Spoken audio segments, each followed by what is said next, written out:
Nah, pada saat itu dia didatangi lagi dalam mimpi. Kamu sudah mengusik tempat saya dan keluarga saya. Lambat laun saya akan mengambil anakmu, tapi saya tidak kasih tahu kamu dia di usia berapa. Nah, dengan didatanginya dalam mimpi seperti itu, dia makin ketakutan. Tinggi besar, Mbak. Dan dia itu, Mbak Mayang tidur dalam keadaan terlentang seperti ini. Gundurwo itu melintas di atas.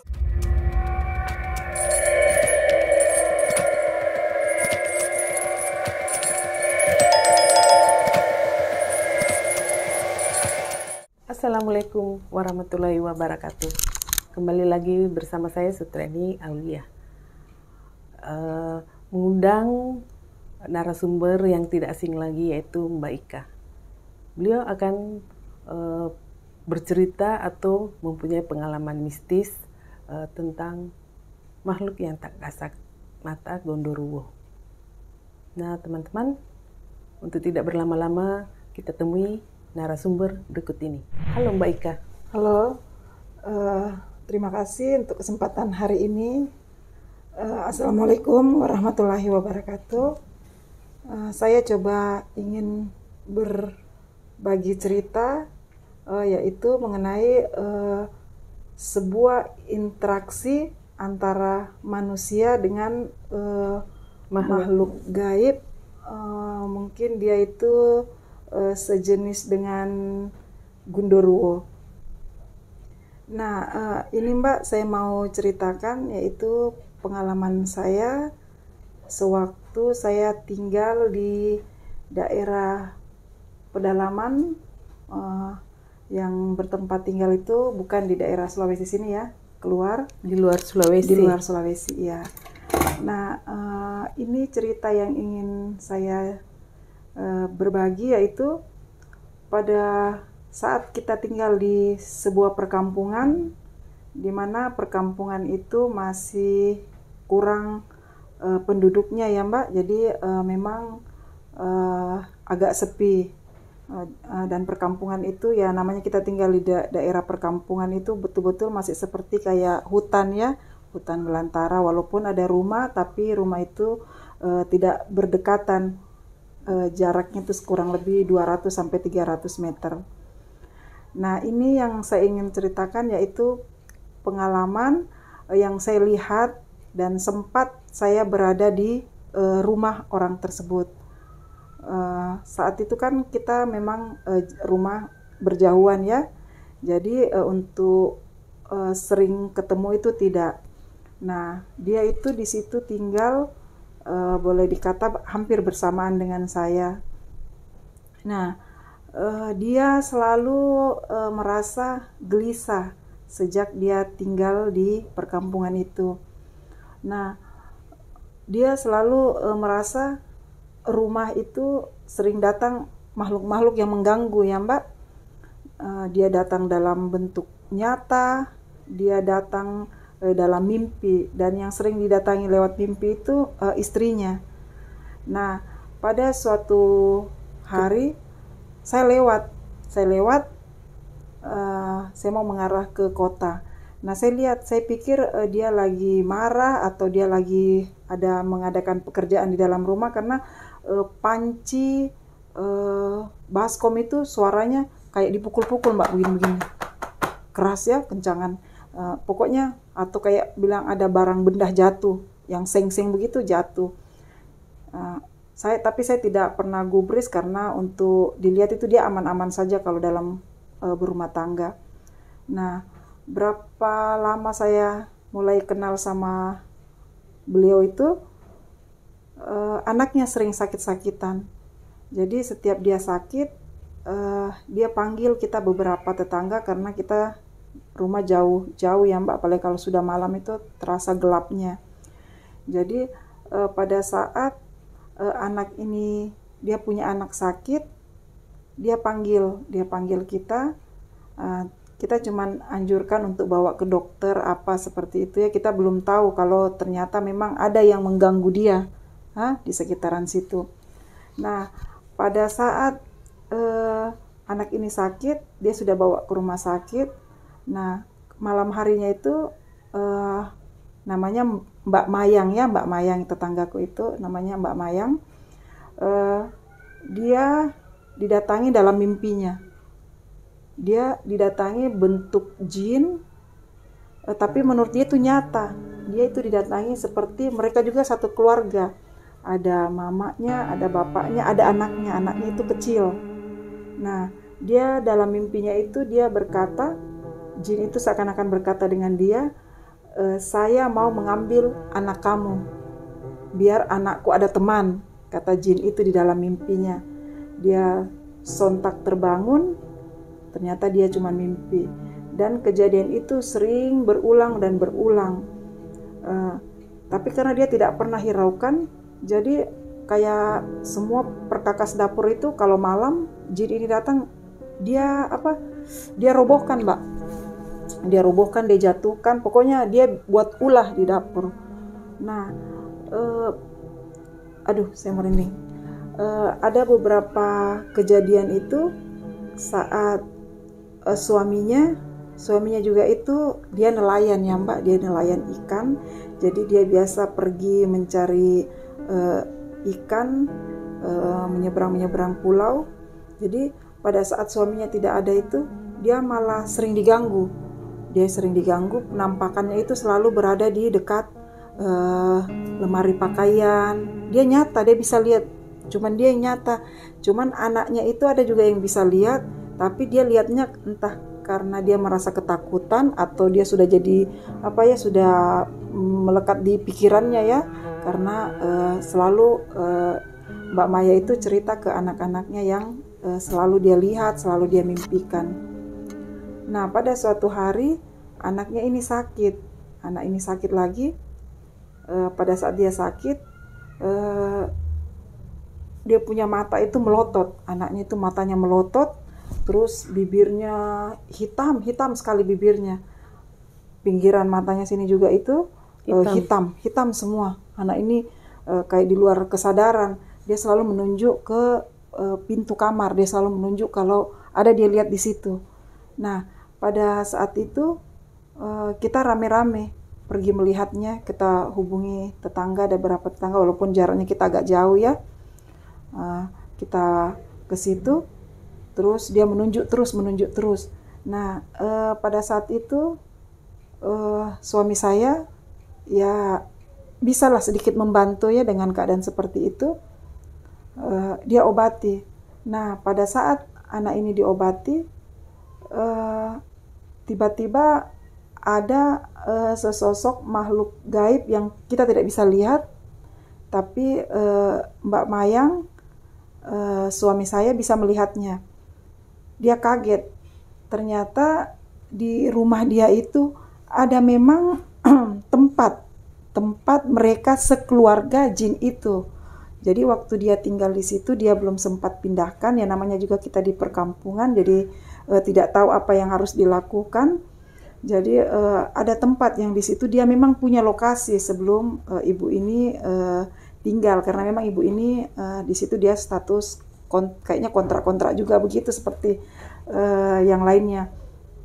Nah, di perkampungan situ tidak lama selang seminggu suaminya datang. Dia ceritakan, tapi suaminya tidak percaya kalau ada makhluk seperti itu yang mengganggu dalam kehidupan rumah tangganya. Nah, pada saat itu suaminya pergi ke kota, istrinya yang tinggal lagi. Kejadian itu seperti itu lagi. Nah, pada saat itu saya dengan mata kepalaku sendiri melihat kejadian yang itu. Kenapa saya bilang sampai saya melihat? Anak ini tiba-tiba kayak kemasukan. Dia tidak bisa panggil nama orang tuanya, dia tidak bisa memanggil, dia tidak tahu namanya dia siapa. Yang dia tahu itu cuman jin itu yang dia tunjuk, cuman itu yang dia tahu. Orang tuanya Mbak sama sekali tidak kenal. Ditanya siapa nama bapakmu, mamamu, dia tidak ada tahu. Dia cuma taunya jin itu, dia mau ikut sama jin itu.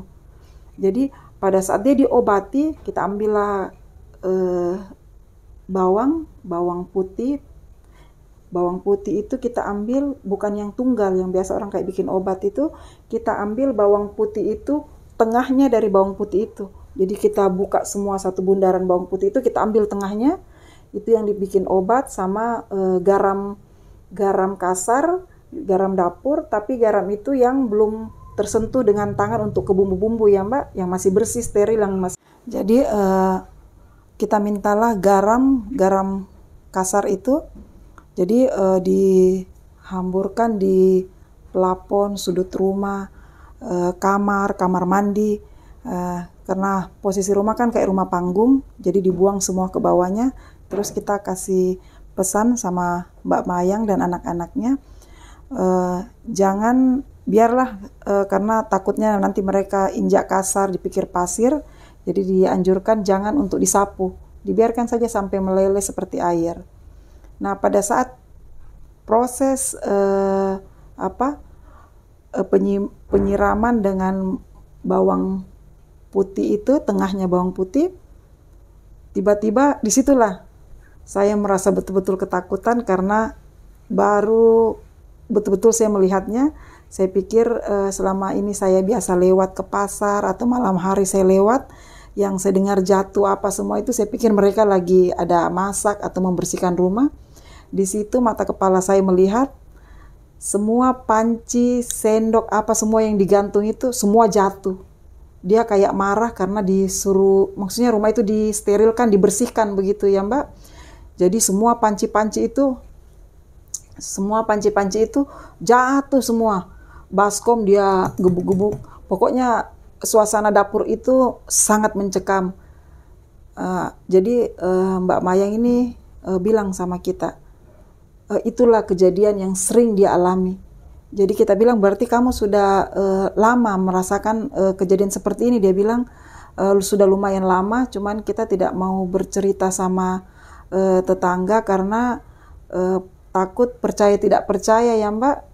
Jadi sejak kejadian itu kita, tetangga di situ sedikit mulai merasa mencekam kalau sudah malam hari. Iya. Jadi pas saat diobati itu kejadiannya terjadi terus dan terjadi terus. Nah, pada saat itu kita coba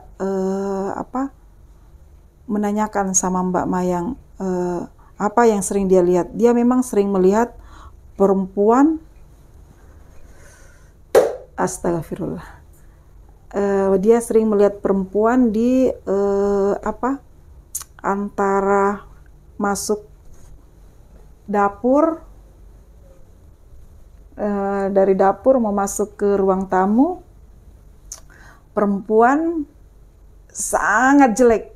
Pokoknya perempuan itu berupa jin atau apa, dia jelek sekali, rambutnya panjang beracak-acak, mukanya kayak penuh cakaran, yang selalu menampakkan diri di tiang rumah itu yang menuju ke ruang tamu antara dapur. Itu yang paling sering mengganggu dibanding jin yang berupa laki-laki atau suaminya.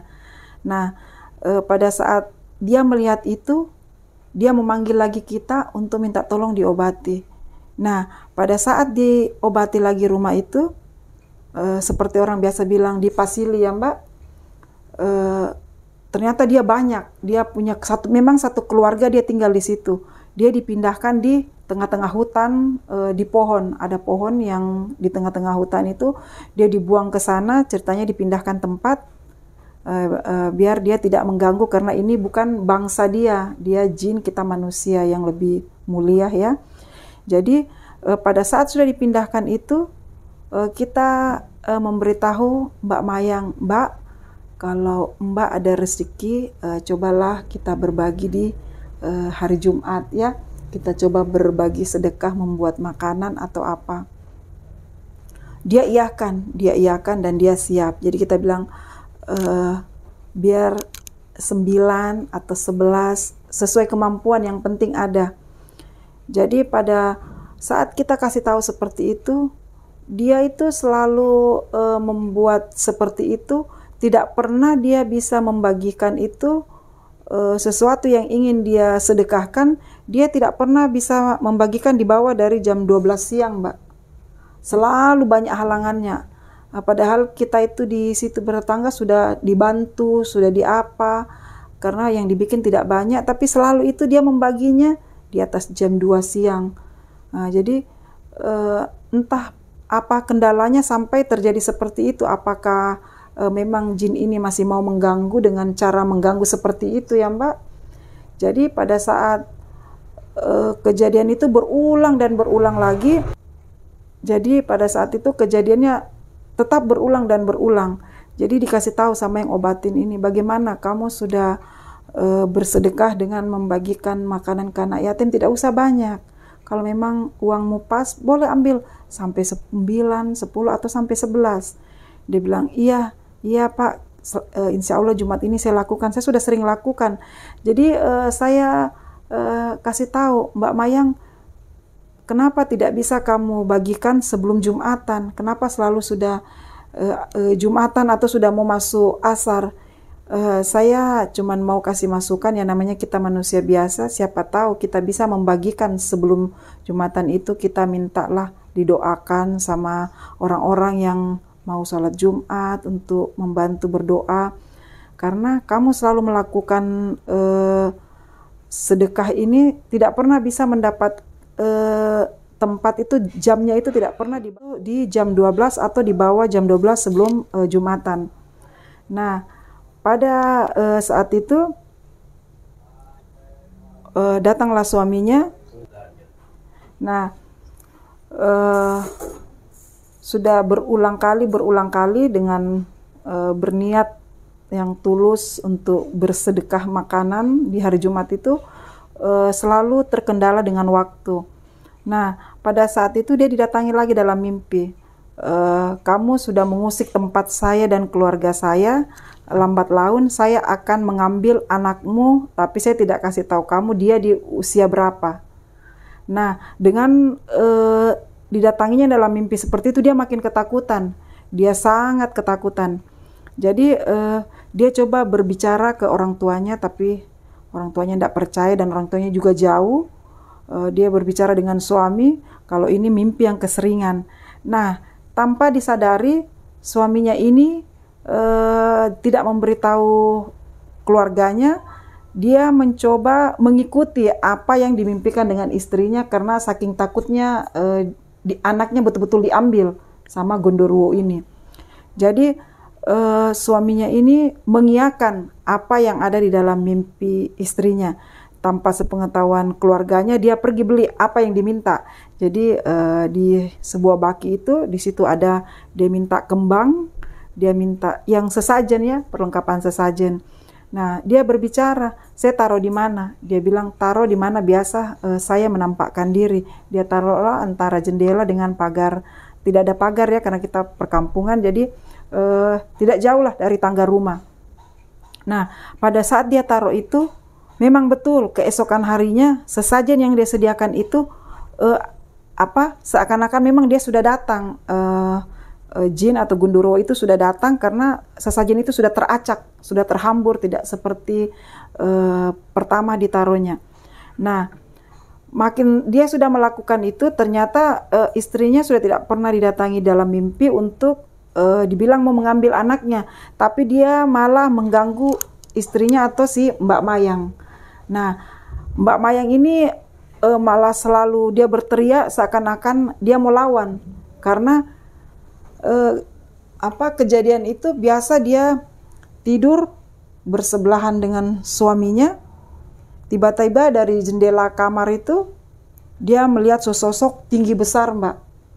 Dan dia itu Mbak Mayang tidur dalam keadaan terlentang seperti ini.